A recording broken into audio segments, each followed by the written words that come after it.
नमस्कार, स्वागत है आपका कॉलेज रिव्यू अनफिल्टर्ड के एक नए एपिसोड में। आज हम हैं IIM इंदौर में। तो अभी हमारे साथ एक स्टूडेंट है। क्या नाम है आपका? मेरा नाम क्रिश है। क्या पढ़ाई कर रहे हो आप क्रिश? अभी मैं IPM प्रोग्राम में पढ़ रहा हूँ, जो कि 5 ईयर इंटीग्रेटेड प्रोग्राम है IIM इंदौर का। मैं उसी में पढ़ रहा हूँ और मैं थर्ड ईयर में हूँ अभी। तो आप में से बहुत सारे स्टूडेंट्स ने डिमांड की थी कि भैया किसी ऐसे स्टूडेंट से इंटरेक्शन करो आप जिससे हमें पता चल पाए, फर्स्ट हैंड एक्सपीरियंस मिल पाए कि IP मैट क्लियर कैसे किया जाता है। तो आप मुझे एक बार बताओ कि IP मैट है क्या, सबसे पहले तो ये, क्योंकि बहुत कम अवेयरनेस है लोगों में इस बारे में। तो IP मैट एक ऐसा प्रोग्राम है जिसके तहत आप 12वीं के बाद आफ्टर 12th आप डायरेक्टली IIM इंदौर जैसे कॉलेज में आ सकते हैं। तो IIM में एंट्री लेने के लिए यूजुअली लोग सोचते हैं कि कैट की तैयारी करेंगे, 3 साल और रुक जाना, बट आपके पास जब ऑप्शन अवेलेबल है कि आप 12वीं के बाद आ सकते हैं तो क्यों नहीं। बिल्कुल। तो आपको कैसे पता चला था, सबसे पहले तो मुझे ये बताओ। तो मैं सच कहूँ तो मुझे मेरे करियर के बारे में IP मैट के 4 महीने पहले तक कुछ पता ही नहीं था कि क्या है क्या नहीं है। 4 महीने पहले एक दोस्त से बातचीत के दौरान मुझे पता चला कि है ना, ऐसा एक एग्ज़ाम है, आप तैयारी तो कर ही रहे हो सारे BBA एग्ज़ाम्स के लिए, तो आप IP मैट भी दे दीजिए तो आपका शायद हो जाए, चांसेस है कि हो जाए, पता नहीं है। तो आप में से बहुत सारे लोग को रिलेट कर पा रहे होंगे इनसे। 4 महीने ही बचे आई थिंक बोर्ड एग्जामिनेशंस में। तो इस तरीके से मुझे पता चला कि एक ऐसा एग्ज़ाम है, अवेलेबल है अपॉर्चुनिटी, तो ट्राई करना चाहिए। ठीक है। और फिर मैंने थोड़ी थोड़ी तैयारी शुरू कर दी, क्योंकि क्वेश्चंस जो थे वो उस हिसाब से बनाए जाते हैं कि मैथ्स थोड़ा आना चाहिए और इंग्लिश थोड़ा आना चाहिए, और बाकी आप बिल्ड ऑन कर सकते हैं आपके टाइम के दौरान में। ठीक है। तो प्रिपेयर कैसे किया था आपने? तो मेरा बेसिक स्ट्रैटेजी तो यही था कि जितना हो सके उतना मॉक्स दो, और मेरे हिसाब से सिर्फ मॉक्स देना एक स्ट्रैटेजी नहीं है, उसका एनालिसिस बहुत ज़रूरी है। ठीक है। तो किस तरीके से था मेरे हिसाब से, मैं जो इक्वेशन बनाऊंगा, एक मॉक जो है ठीक है। और एक एनालाइज्ड मॉक है, उसमें 10 गुना का फ़र्क होता है। जैसे एक analysed mock is equal to 10 given mocks. ठीक है। तो मैं क्या करता था कि मैं एक मॉक देता था, फिर देखता था अपने वीक सेक्शंस कौन से।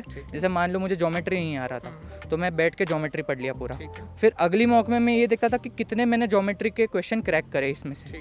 अगर अच्छे खासे कर लिए तो मेरी वो सब्जेक्ट की प्रेप हो गई, वो साइड में रख सकता हूँ। फिर एक और पढ़ाओ आगे, एक और पढ़ाओ आगे, मैं इस तरीके से करता। तो ये पूरा आपने सेल्फ स्टडी से किया या किसी कोचिंग इंस्टीट्यूट से भी हेल्प लिया था? मैंने कुछ कोचिंग इंस्टीट्यूट से हेल्प ली थी, और थोड़े बहुत है मार्केट में अवेलेबल, आप किसी से भी कर लीजिए, बट मैं सच कहूँ तो सेल्फ स्टडी ही है जो मुझे यहाँ पे लेके आया है। मतलब आपके according self study more than sufficient है अगर आप सही स्ट्रैटेजी यूज़ करके करते हो। राइट। और सीन ये होता है ना कि जब हम पढ़ रहे होते हैं तो हमें अपने बारे में सबसे ज़्यादा पता होता है। अगर कोई कोचिंग इंस्टीट्यूट है तो वो आपको एक फाउंडेशन ज़रूर दे सकता है, एक बेस बना के दे देगा कि आप इस तरीके से कीजिए, बट आपके लिए क्या सूटेबल है, आपके लिए क्या सूटेबल नहीं, वो आप ही ज़्यादा पहचानते हो। तो आपने 4 महीने में IP मैट क्रैक किया है, तो एक मिथ तो सबसे पहला जो टूट गया होगा आपके मन से, बहुत सारे स्टूडेंट्स के पास अभी वही 4 से 5 महीने का टाइम है, तो आपने बोर्ड के ड्यूरेशन में ही प्रिपेयर किया था, राइट? जी, मैं कोविड वाले बैच में से हूँ। तो हमारी बोर्ड एग्ज़ाम्स जो थी वो भी साइड बाय साइड आ गई थी, और उनकी डेडलाइंस भी जो थी वो ऐसे थी कि पता नहीं चल रहा था, आखिरी मोमेंट पे पता चला था कि कल जाके एग्ज़ाम देना, ऐसा कुछ है। और साथ ही साथ IP मैट की भी जो थी टाइमलाइन वो चली रही थी, तो दोनों चीज़ साथ में मैनेज करी मैंने। तो अब इनसे ज़्यादा बेहतर तरीके से आप रिलेट किसी स्टूडेंट से नहीं कर पाओगे, क्योंकि इनके पास टाइम 4 महीने का था, मैक्सिमम इनका जो प्रिपरेशन था वो सेल्फ स्टडी से ही था। तो सबसे बेहतर तरीके से यही बता पाएंगे कि किस तरीके से आप क्रैक कर सकते हो। तो एक रफ स्ट्रैटेजी तो आपने बता दी है, ठीक है। अब मुझे आप ये बताओ कि जब आपने IP मैट क्रैक कर लिया, ठीक है, तो जब एक 12वीं पास स्टूडेंट होता है, क्लास 12 पास स्टूडेंट होता है, बिल्कुल रॉ होता है, तो IIM इंदौर किस तरीके से आपको नर्चर करता है स्टार्टिंग के कुछ महीने का बताओ आप मुझे, मतलब अनफिल्टर्ड होके। ठीक है, तो मैं सच कहूँ तो मेरे लिए ये जर्नी ग्रोथ की जर्नी रही है। यहाँ पे जब मैं आया था तब मान लीजिए मैं एकदम ही क्या बोलते हैं अनपॉलिश्ड था।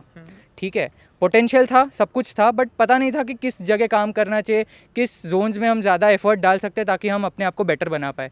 आखिर में गोल क्या है हमारा? हमें बेस्ट एम्प्लॉयबिलिटी चाहिए, कि हमारे पास टैलेंट है, हम किसी ऑर्गेनाइजेशन के लिए काम करें इस तरीके से कि हम बेस्ट आउटपुट दे पाए अपनी कंट्री को, अपनी ऑर्गेनाइजेशन को। तो मैं यहाँ पे आया, मुझे पता चला कि मेरे 5-6 इंटरेस्ट डोमेन्स हैं, और उनके लिए मुझे ऑफ़र किया गया बहुत सारी अपॉर्चुनिटीज़, कॉम्पिटिशन्स आते गए, सब्जेक्ट्स भी उस तरीके से अलाइंड है, करिकुलम उस तरीके से बनाया गया है कि मैं अपने आप फिगर आउट कर पाऊँ कि मुझे क्या करना है। तो पहले 3 महीने तो थोड़ा सा ऐसा लगता है कि बहुत कॉम्पिटिटिव एनवायरनमेंट में आ गए, थोड़ा डर भी होता है कि मतलब कैसे लड़ेंगे इन सब से, इतना सारे टैलेंटेड लोग सामने आ गए, सारे धुरंधर एक साथ बैठे हो। एग्जैक्टली। पर मेरे हिसाब से ये है कि जब आप कॉम्पिटिटिव एनवायरनमेंट में होते हो तभी आप बेस्ट परफॉर्म कर पाते हो, कि आपके आसपास वाले लोग जितना ज़्यादा मेहनत करते आप भी उतना पुश इन करते हो और आप आगे बढ़ पाते हो। तो इस तरीके से पहले 3-4 महीने मैंने अपने आप को देखा कि मैं कहाँ हूँ, कौन सी पोजीशन पे हूँ, और फिर मैंने अपना एक ग्रोथ ट्रैक बनाना शुरू किया। And through out this 3 years मुझे ऐसा लगता है कि मैंने काफ़ी ग्रो करा है। प्रोग्राम का स्ट्रक्चर क्या है, मतलब अगर मैं समझना चाहूँ बिल्कुल लेमैन लैंग्वेज में, जैसे मुझे कुछ भी नहीं पता इस प्रोग्राम के बारे में, है ना, तो अगर जैसे बच्चा एंटर करता है, आईपी मेट्रोस ने क्रैक कर लिया, अब उसको IIM इंदौर मिल गया, ठीक है, तो स्टार्टिंग किस तरीके से होता है, पूरे प्रोग्राम का आप स्ट्रक्चर बताओ एक बार।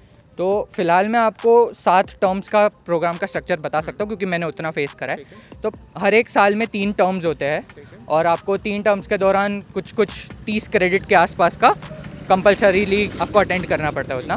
क्लासेस वगैरह होती है, सुबह के टाइम में होती है और शाम के दौरान आप फ्री होते हैं, शाम के दौरान एक्टिविटीज़ वगैरह होती है जो हमारे लिए होती है। अब मैं आपको पढ़ाई के उससे बताऊँ तो 3 से 4 मेजर डोमेन्स है जिसमें पढ़ाई होती है। एक होता है हमारा क्वांट्स, एक होता है स्टैट्स, क्वांट स्टैट्स साथ में आ जाता है, एक होता है IT सिस्टम्स के जो सब्जेक्ट होते हैं वो, एक होता है HSS में यानी ह्यूमन सोशल साइंस के रिलेटेड जो भी सब्जेक्ट हो गए वो।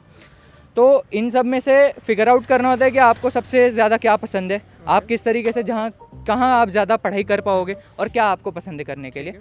तो ये पढ़ाई के रिलेटेड हो गया। अब इसके दौरान सबसे जो ज़रूरी चीज़ होती है वो प्रोफेसर्स के साथ इंटरेक्शन होता है, वो होता है।